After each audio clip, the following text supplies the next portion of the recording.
मुंबई मनपा निवडणुकीसाठी ठाकरे बंधूंचा मामू फॉर्म्युला। त्या 113 जागांवर ठाकरे बंधूंचं विशेष लक्ष। काय आहे जागा वाटपाचा हा मामू फॉर्म्युला? चला जाणून घेऊयात। मुंबई मनपा निवडणुकीसाठीचं बिगुल वाजलं आणि सर्वच राजकीय पक्ष कामाला लागलेत। ठाकरे बंधूंची युती अंतिम टप्प्यात असून यासाठी दोन्ही पक्षांच्या नेत्यांमध्ये सध्या बैठकांचं सत्र सुरू आहे।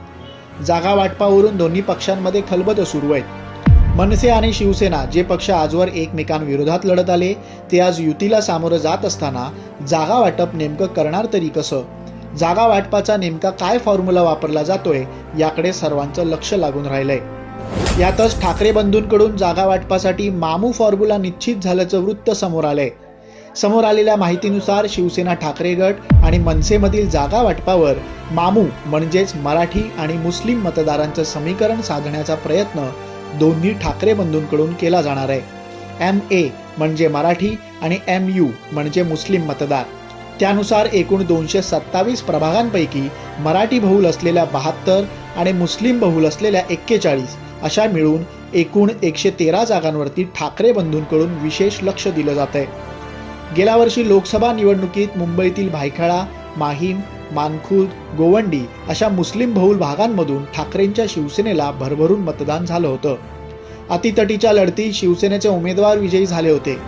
याच पार्श्वभूमीवर काही मुद्द्यांवर दोन्ही पक्षांकडून विशेष लक्ष दिलं जात आहे, ज्यात आपल्या पारंपरिक मराठी मतदारांसोबतच नव्याने जोडला गेलेला मुस्लिम मतदार टिकवणं, अशा ठिकाणी योग्य उमेदवारांची चाचपणी करणं, मतदारांपर्यंत घरोघरी पोहोचण्यासाठी रणनीती आखणं अशा पातळीवर ठाकरे बंधूंकडून मोर्चे बांधणी सुरू आहे। जागा वाटपाच्या फॉर्म्युलाबाबत बोलायचं झाल्यास सध्या दोन्ही पक्षांमध्ये शिवसेना ठाकरे गट 140 ते 150 तर मनसे 60 ते 70 जागांवर लढण्याची शक्यता वर्तवण्यात येते।